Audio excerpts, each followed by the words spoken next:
You see it everywhere, and it shakes your faith to its core. A kind, honest person gets a terrible disease. A generous family loses everything. You try to be good, you follow the rules, but life keeps hitting you with one painful blow after another. Meanwhile, you see corrupt, selfish people who seem to prosper, who get away with everything. You ask the universe, why? Why do good people suffer? This is perhaps the greatest and most difficult question of karma. And the answer is found in the tragic and noble life of the most righteous king in history, King Yudhishthira. His story is heartbreaking, but it provides the only satisfying explanation for this seeming injustice.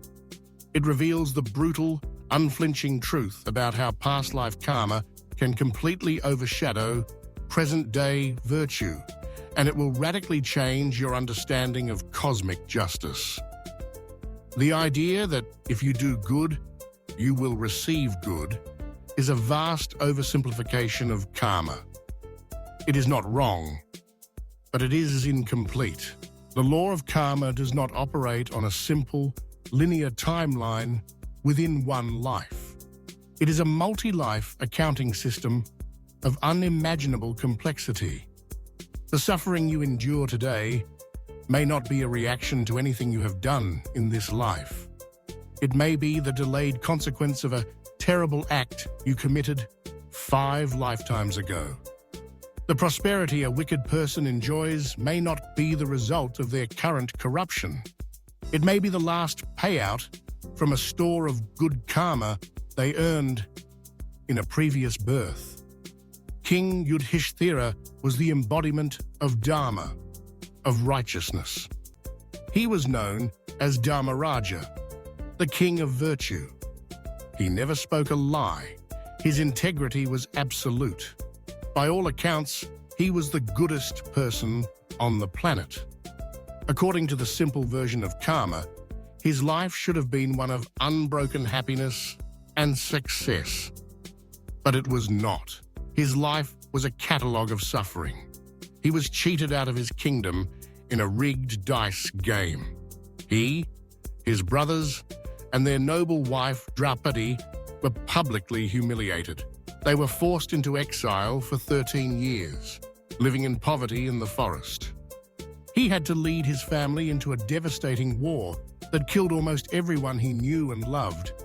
Even after winning the war and becoming emperor, his heart was filled with grief and remorse. Why? If the most virtuous man alive could suffer so intensely, what hope is there for the rest of us? The answer came at the very end of his life, in a final, agonizing test. After ruling his kingdom for many years, Yudhishthira and his brothers renounced the world and began their final journey, walking north towards the Himalayas, intending to enter the heavenly planets in their mortal bodies. One by one, his brothers and wife fell and died along the way. Only Yudhishthira and a faithful dog that had followed him completed the journey. At the gateway to heaven, the demigod Indra appeared to welcome him. But Indra told him, "You may enter, but the dog is not allowed." Yudhishthira was shocked. This dog had been his only faithful companion on the entire arduous journey. He refused to enter heaven without it. He said, "I will not abandon this creature who has taken shelter of me. This is my Dharma." This was his final test of righteousness, and he passed it. The dog then revealed its true form. It was Yama, the god of death and justice, his own divine father. But the tests were not over. Upon entering heaven, Yudhishthira was horrified. He saw his wicked cousins, the Kauravas, sitting on celestial thrones, enjoying heavenly pleasures. But his own virtuous brothers and wife were nowhere to be found.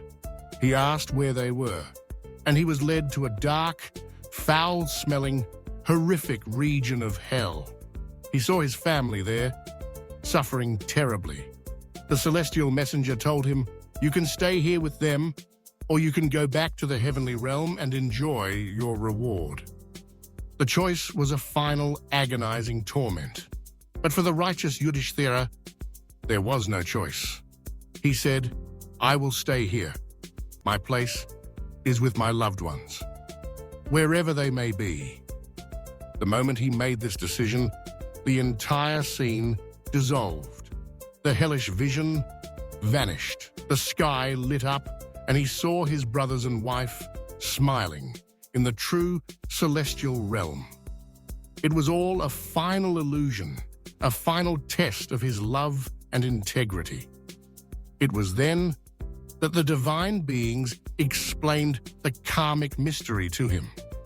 The ultimate reveal is this: Yudhishthira had to briefly experience hell because of one single tiny deviation from absolute truth in his entire life. During the Great War, on Krishna's instruction, he had spoken a half-truth to defeat the warrior Drona, which led to Drona's death. For that one tiny karmic misstep, he had to see the illusion of hell. His wicked cousins, on the other hand, had to spend a brief time in hell for their countless sins. But because of one single act of virtue in their lives, they were allowed a temporary glimpse of heaven before their real punishment began. This is the brutal and perfect justice of karma. Every single action, good and bad, is perfectly accounted for. Nothing is ever forgotten. The suffering of a good person is the clearing of an old, forgotten debt from a past life. It does not negate their present virtue. The prosperity of a wicked person is the exhausting of their last remaining good credit. It does not erase their present sins. Their karmic crash is coming, just as surely as the sunrise. This should not make you despair. It should liberate you. It means you can stop trying to make sense of the world based on what you see in the short term. The universe is playing a much longer game. Your only concern should be your own dharma, your own righteous action in this present moment. Do not be discouraged if your good deeds don't bring immediate rewards. You are building up a store of good karma that will bear fruit in its own time. Do not be envious of the wicked who prosper. They are living on borrowed time, burning through their last good fortune. The law of karma is perfect. Its accounting is flawless. In the end, everyone gets exactly what they deserve. Yudhishthira, for his unwavering commitment to righteousness despite a life of suffering, attained an eternal, blissful destination. Your suffering does not mean you are a bad person. It means you are a soul who is clearing its debts. Endure it with grace.